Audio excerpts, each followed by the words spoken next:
This talk is on anger, the movement of the mind towards irritation, aversion, negativity, the mind moving away from a place of balance towards not wanting whatever situation that we find ourselves in extreme form. It takes the form of hatred, but even in its subtle forms, it can play a major role in our lives.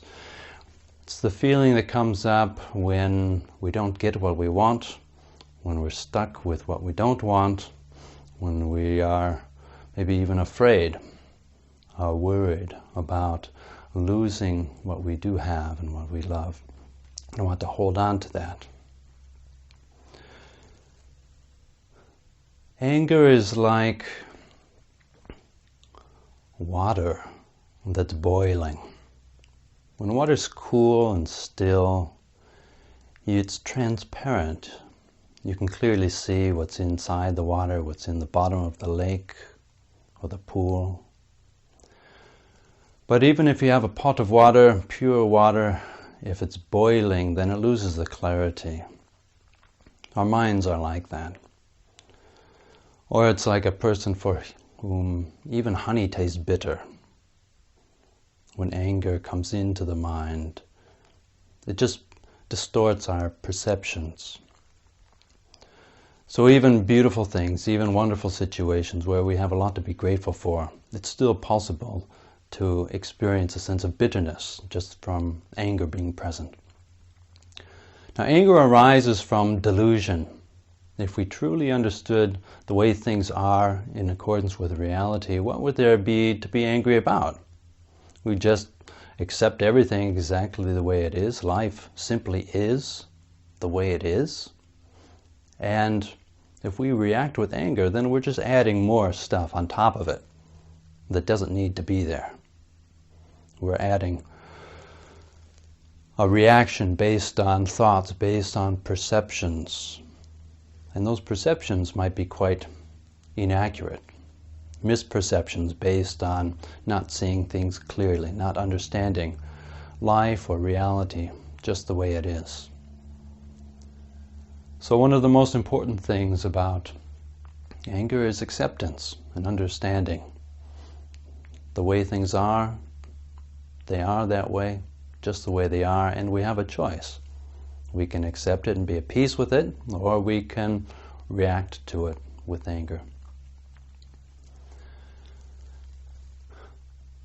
Even if we understand and agree that anger arises from delusion or not understanding things as they truly are,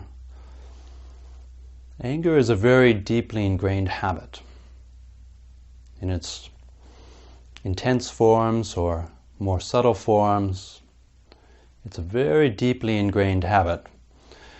So it's helpful to have techniques or what we call skillful means, ways of dealing with it when it does arise.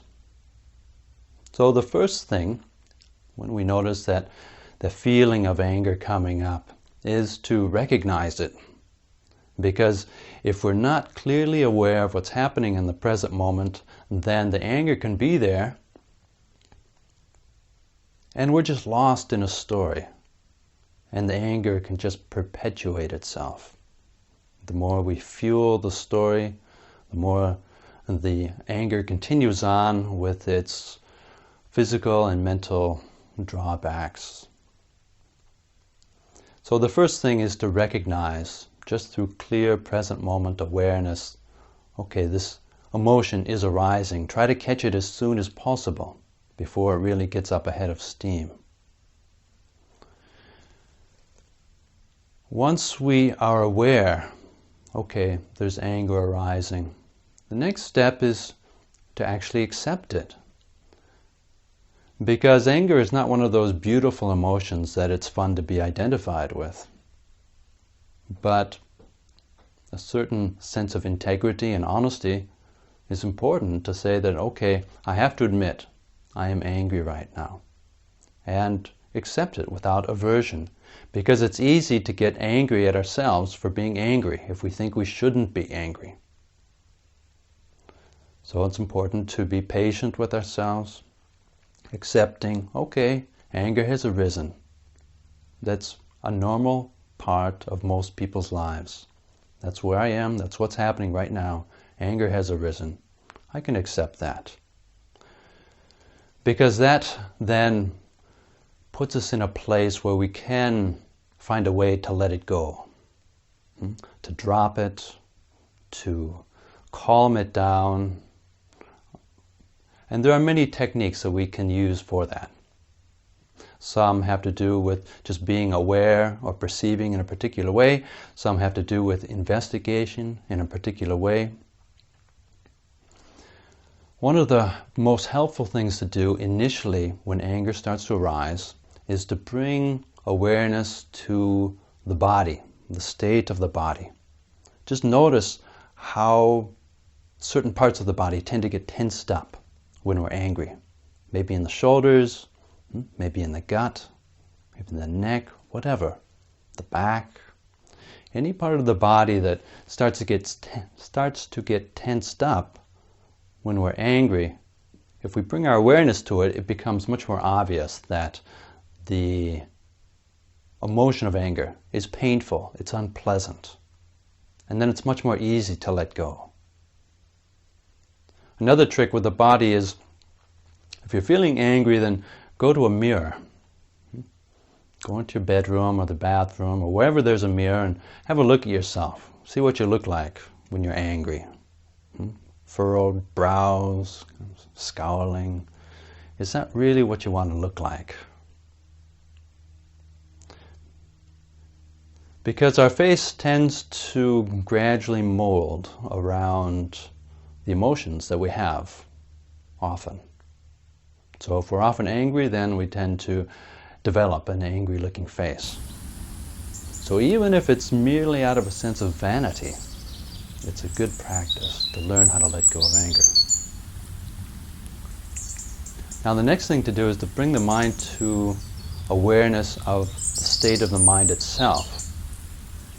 Now if anger is arising and it's not easy to let go of, it keeps perpetuating itself, then we have to look, what is it that we're holding on to?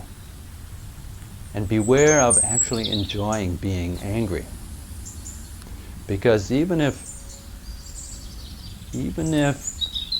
anger is in some sense unpleasant, there are certain pleasant aspects to it. And so we have to be aware and conscious of those. For example, some people when they're angry, they feel alive. They feel energetic. They feel right.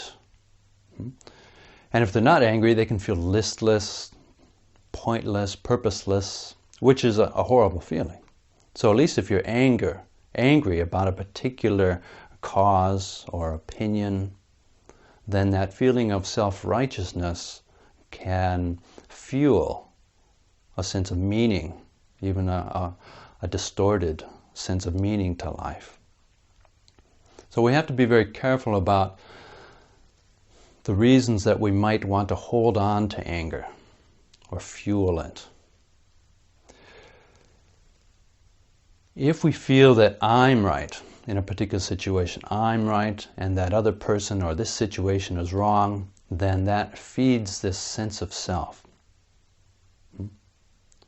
An unwholesome or unhealthy sense of self.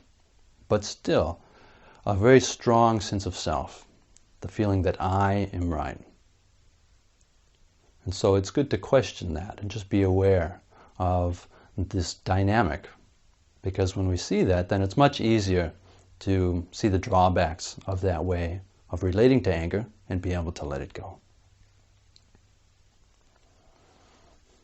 Look at the causes of anger. If we're angry, then we're holding on to something. What is it that we're holding on to?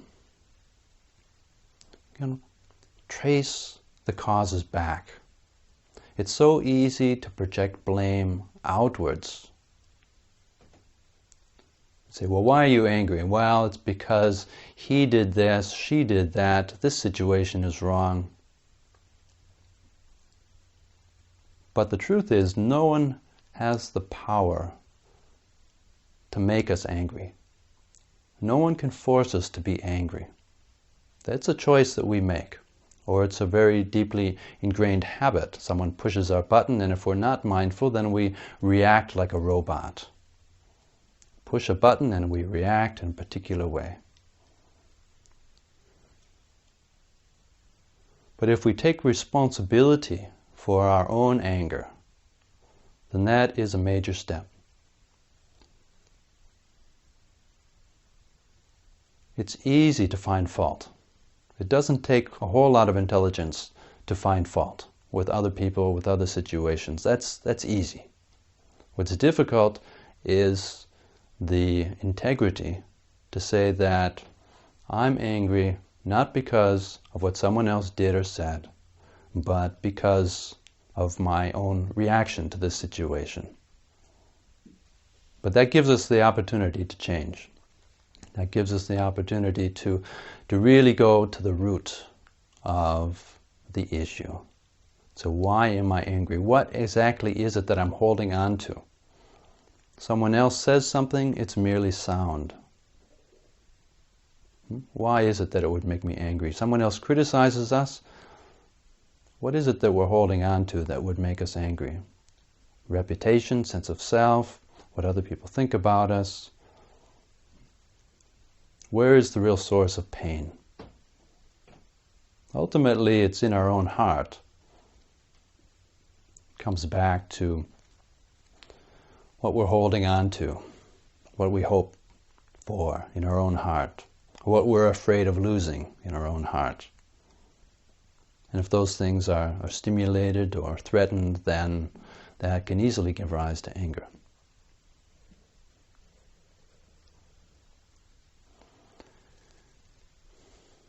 If we're feeling angry, then we can ask ourselves, well, am I blameless? Am I blameless and pure? And maybe the other person is right, actually. We can always reflect that way. Just bringing up that sense of possibility that, well, maybe we're wrong. Maybe the other person is right. And even if I am right, if I never made a mistake before, that makes it so much easier to forgive and let go of that sense of anger towards another person. Empathy is very important. If we can really try to put ourselves in someone else's shoes, put our heart in their heart, then it's so much easier to not be angry, no matter what someone else does, because anger just dissolves when there's proper understanding of a situation.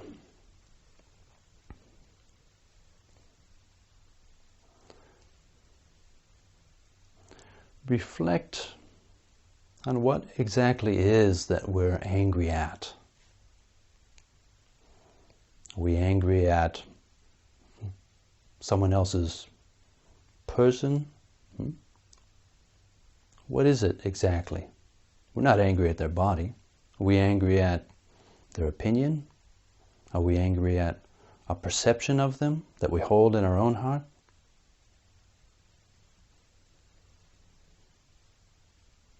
Are we angry because we have a very strong desire to get something and we're not getting it? What is it exactly? The world is always going to be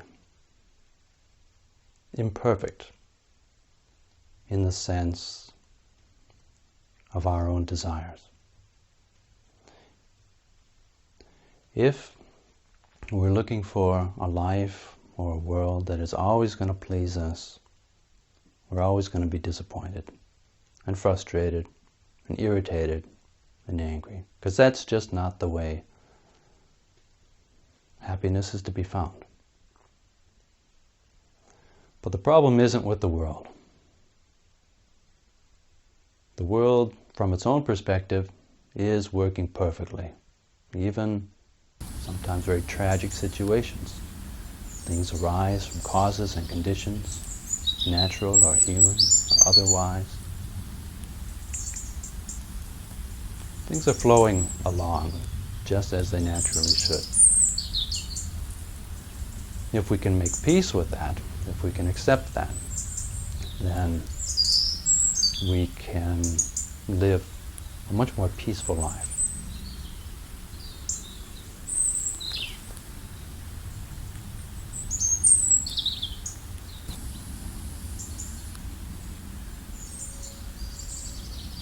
If anger is a strong habit, then there are things we can do to develop a different perception, the way we look at life.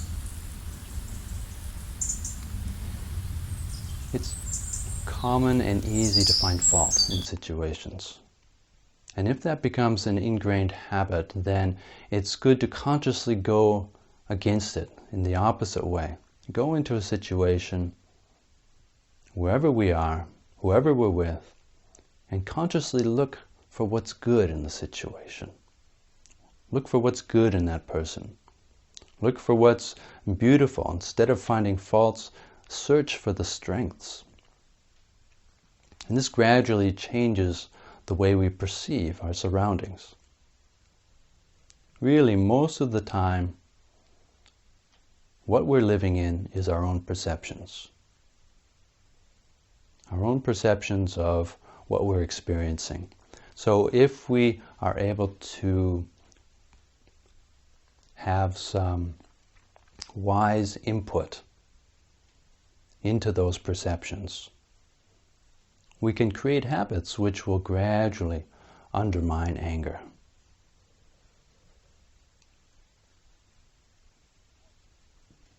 Reflecting on gratitude is very helpful for undermining anger.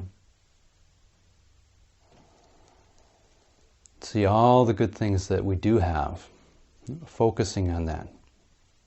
Focusing on how fortunate we are to have the good things that we do, to have the good people around us that we do, to have the food,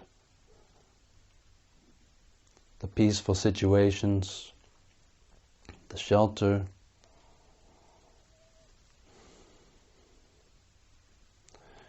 Sense of gratitude is very helpful for undermining a deeply ingrained habit of anger, because then whenever anger comes up, you just again focus on what's good in the situation. Focus on what's there that's very fortunate. Living a very moral life is important as a general way to undermine anger. For example, not killing. Never intentionally killing another being, even as small as an insect. Because the intention to intentionally kill hardens our heart. And the more we refrain from that, the more we respect and honor the right of other beings to live, the more that softens our heart. The more our heart becomes pliable, tender, sensitive, and less prone to being angry. Another practical thing, anytime anger comes up, you start to feel the blood pressure rising, just repeat a word to yourself that calms it down. For example, peace. Just say to yourself, peace. Just be peaceful. Just be calm. Just relax. If you find a word that works for yourself, you can repeat that over and over again in a way that's very soothing. Just say calm, peace, relax. That directly undermines anger. It's like an antidote for it.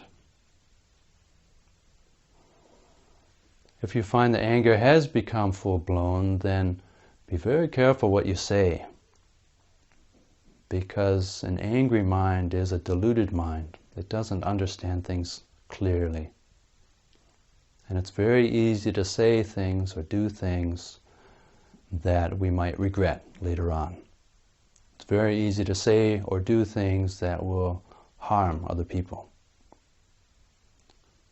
So when anger does arise, it's a good practice to maybe take a walk in a quiet place, go sit down in a quiet place in nature, in a park, take a few deep breaths, to allow the body to relax. So when anger arises, there's an adrenaline rush through the body.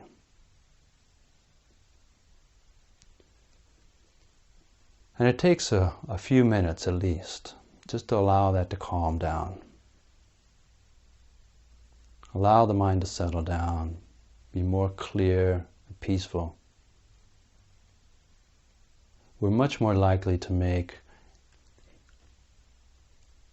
clear, good, beneficial decisions if we wait until after the anger has passed.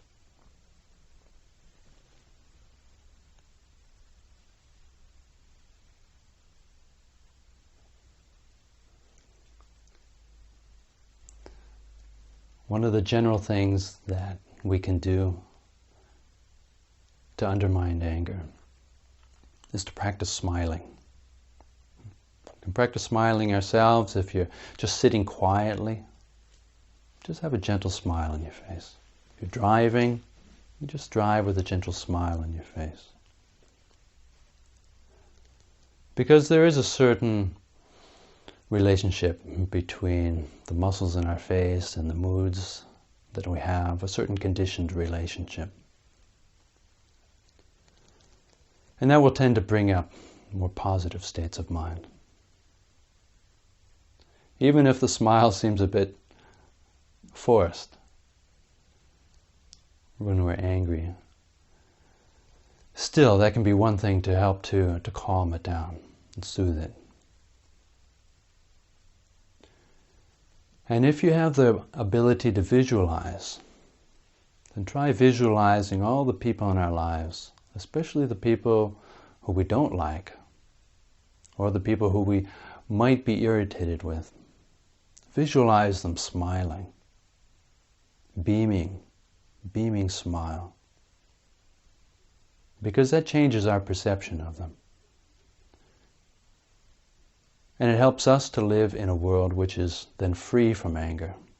And when we do meet that person then in real life, even if they are in a bad mood or say something that would normally make us angry, then because we've been working with this perception of them as a beaming, smiling person, it's very easy to respond to them in a positive way, a way which does not easily give rise to anger.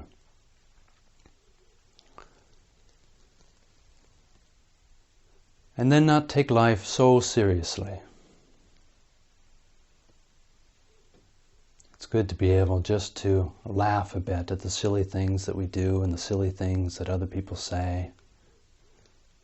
If we take life very seriously, then it's easy to get irritated and angry. There are serious and important matters in life, but it's important also just to keep a sense of humor, be able to laugh even at the things that used to make us angry. And this is one of the beautiful things about being a human being, is that we're not stuck in a particular way of behaving. And practicing these type of techniques for a number of years, after a while you start to look at a situation and realize that a few years ago, if this had happened, I'd be really angry right now. And it's just so gratifying to see that the same situation can arise, and after a few years of practicing these types of anger transformation techniques, can just be totally at peace with the same situation and even laugh at it. So I hope some of these techniques or skillful means will be useful in overcoming anger.